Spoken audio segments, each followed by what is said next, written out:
Hello and welcome back to the Karma Stories podcast. I'm Rob and I hope you are having a wonderful day today. I still haven't decided what to do for my intro, so today I have 4 malicious compliance stories for you. Let's just jump right in. This story comes to us from Monsignor 1979. My bank tried to rob me of my hard-earned money. Back in the early 2000s, I was collecting all my change in one of those big plastic water jugs for water dispensers.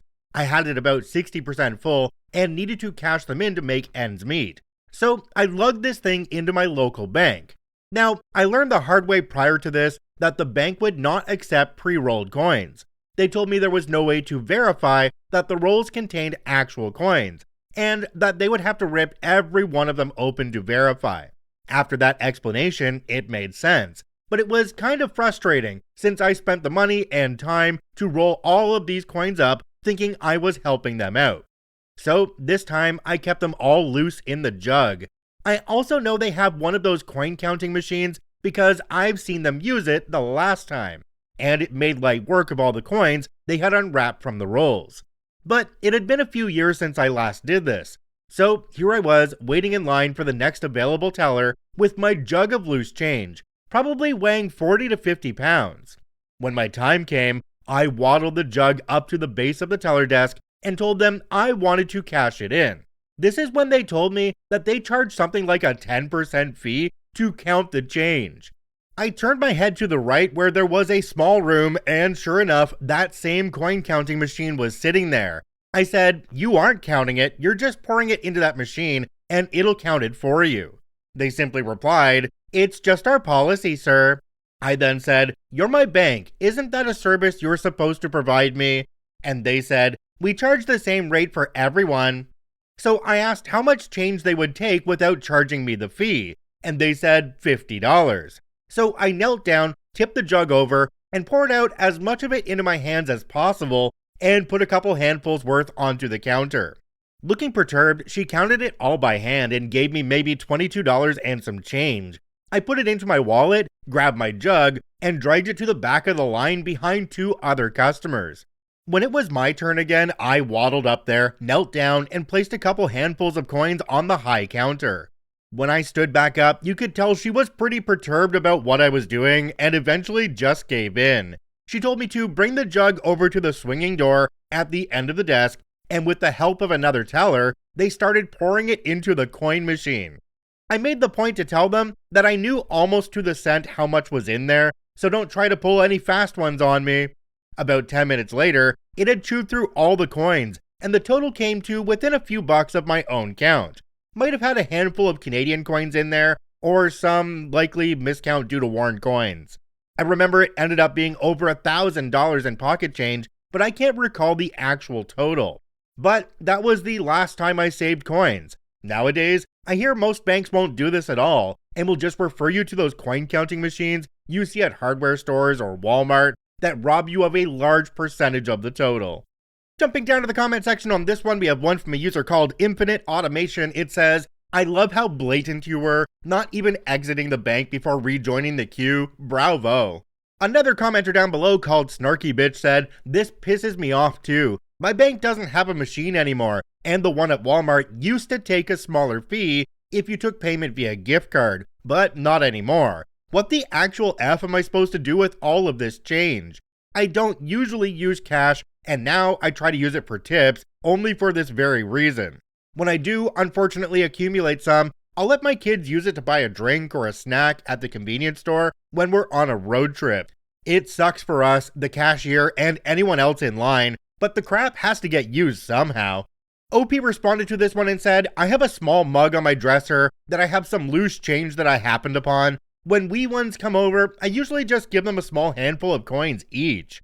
For some reason, little humans still get a kick out of coins. It brings them joy, and it brings me joy seeing their faces light up. Well worth it."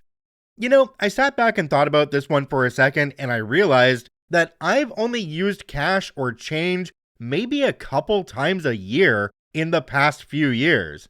I used to collect change pretty regularly and put it into this bear-shaped old peanut butter jar, and it would fill up pretty quickly, but I'm looking at that jar right now, and it's barely got an inch worth of coins up from the bottom, And that's probably from the past 3 years. So things have definitely changed.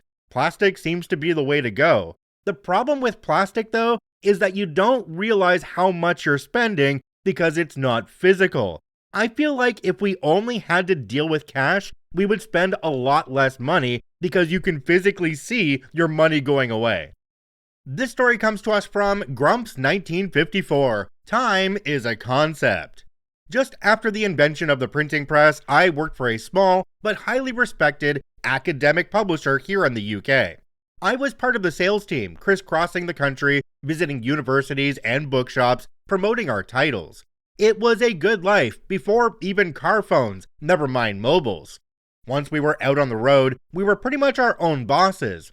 Our sales manager had done the same job, knew how things worked, and was perfectly happy to allow us to make our own arrangements and decisions, as long as our territories were profitable year on year. And they were. Then the stars realigned and we were taken over by a much larger publisher. So now, instead of knowing pretty much everyone in the company, it was just a voice at the other end of the phone when we needed to get something sorted. As is often the way with such large organizations, it ran on tram tracks. For example, as reps, we had company cars, for which previously there had been a set budget, and we could have whatever we wanted as long as it fell within the financial restraints. Now, there was a choice of 3, and that was that. Came the time when they decided that company-wide people were not using their time efficiently, especially with regard to meetings. Thus, highly expensive consultants were drafted in, and one of their recommendations was that every single employee should go on a time management course. It was just the merest coincidence that this consultancy also provided the course. Eventually, our sales team got the word, and we had to jump through these particular hoops. In vain, we pointed out that we were not office-based, so we rarely had meetings, and if we did, they were organized and run by somebody else. We could hardly tell a customer or university academic that they were taking too long, and could we please go a bit faster? And finally, time management for us was avoiding traffic jams and roadworks so as to get to our next appointment on time. Until matter transfer was developed, no course in the world was going to improve that situation. As you can probably guess, all this fell on deaf ears. There could be no exceptions. The trams were heading down those tracks with no possibility of stopping. Somehow, this course lasted 3 days. I have no idea how, as most of it consisted of stating the blindingly obvious.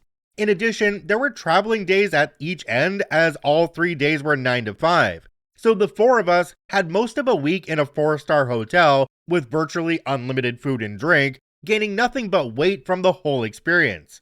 I can only guess what we cost the company. Even at those long ago prices, it had to be a long way into 4 figures.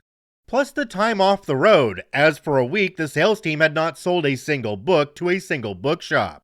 We were supposed to write follow-ups detailing just what we had gotten out of the course, but after discussion with our sales manager, this requirement was quietly dropped. Probably just as well.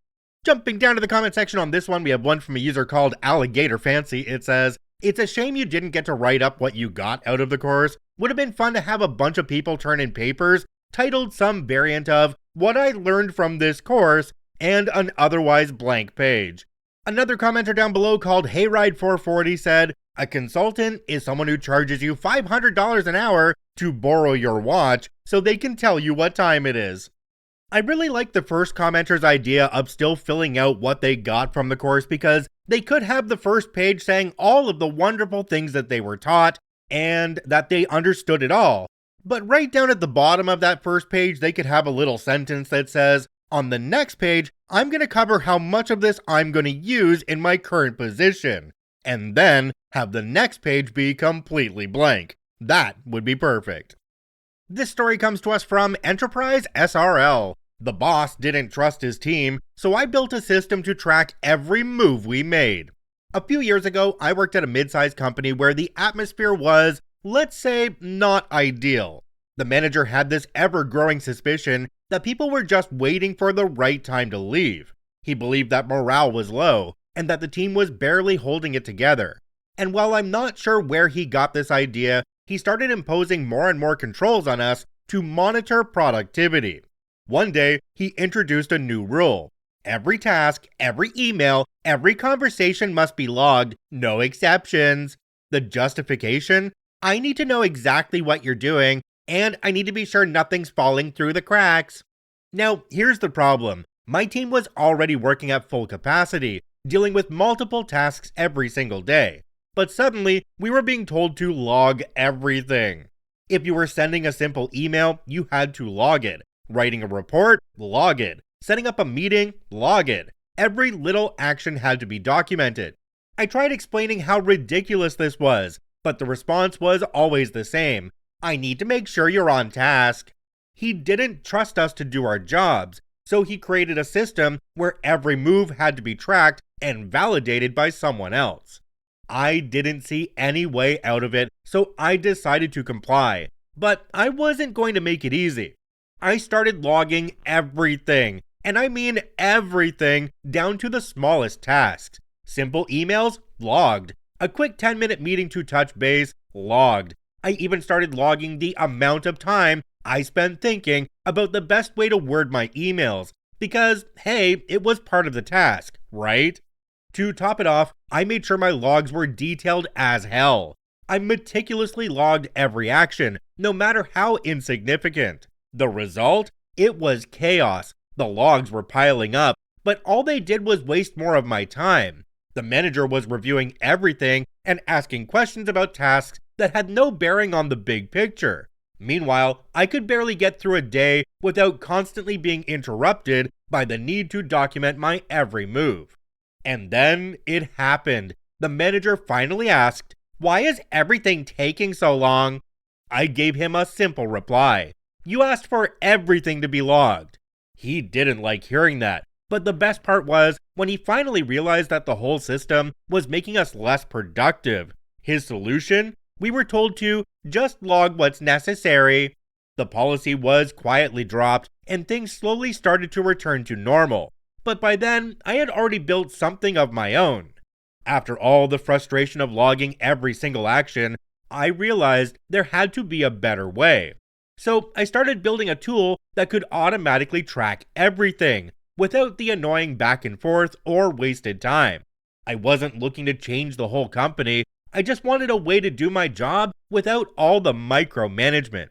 What started as a workaround eventually grew into a full-fledged solution, and I realized that this frustration had pushed me to create something far more effective than the system we were using. Funny how a lack of trust can sometimes spark the most innovative ideas. Jumping down to the comment section on this one, we have one from a user called AXW3555. It says, "But did you log the time you spent writing logs?" OP responded and said, "Yeah, I did. I even logged the time I spent writing the logs. If I was going to follow the rules, I figured I might as well do it properly."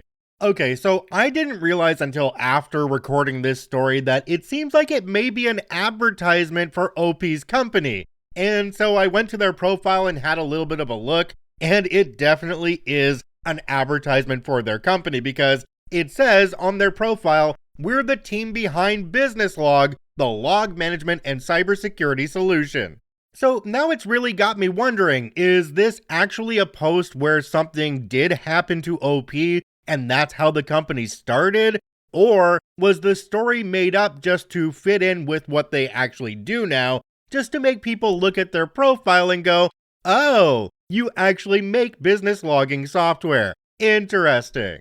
Let me know what you guys think if you're on YouTube. Comment down below.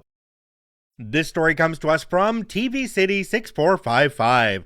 Want me to cook for my own appreciation event? Gotta make sure I don't violate the overtime policy. Years ago, I worked in a satellite office of a large department, 300 plus people, in a giant corporation. Half of the staff had salary and benefits, while my half was hourly contractors. The department was run by two vindictive women who were wholly responsible for the toxic environment. They loved talking about how much they were like sisters. I loved pointing out that when you have sisters like them, one of them ends up under Dorothy's house. Like most companies, they were constantly blowing smoke up everyone's butt about how much we're valued, and they showed that by inviting us to an appreciation potluck. There were going to be surprises and delicious treats from our coworkers. Of course, the other shoe inevitably dropped. The company was providing only soft drinks, as alcohol on company property is forbidden, except when it isn't.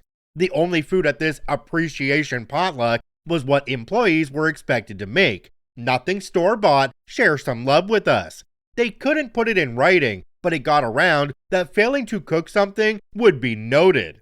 It's tough when the company won't give you a budget, but it's tone-deaf and insulting to demand people give their own time to prop up the illusion the company cares when half your staff doesn't get health insurance. The participation non-mandate came straight from the top, and I wanted them thoroughly, inescapably embarrassed. 2 days before the potluck, while on a call with my boss, I dropped the live grenade in her lap.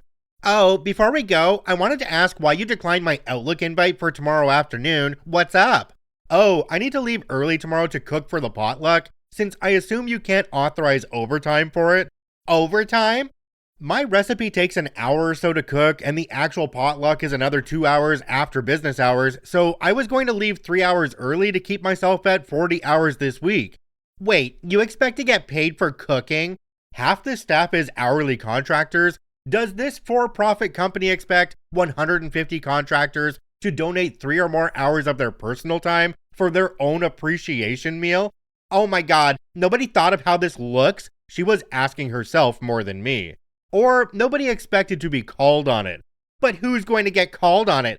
"Oh, you're at your desk where everyone can hear." "Correct." "I have to go." I did feel bad about dragging her into it. She had enough on her plate, but I knew she'd just toss the grenade up the chain to people who'd get paid to know better. Our satellite office wasn't privy to many details, but I'm told my call sent people panicked and scurrying around at the mothership, consuming a day and a half of a lot of people's time. Mission accomplished.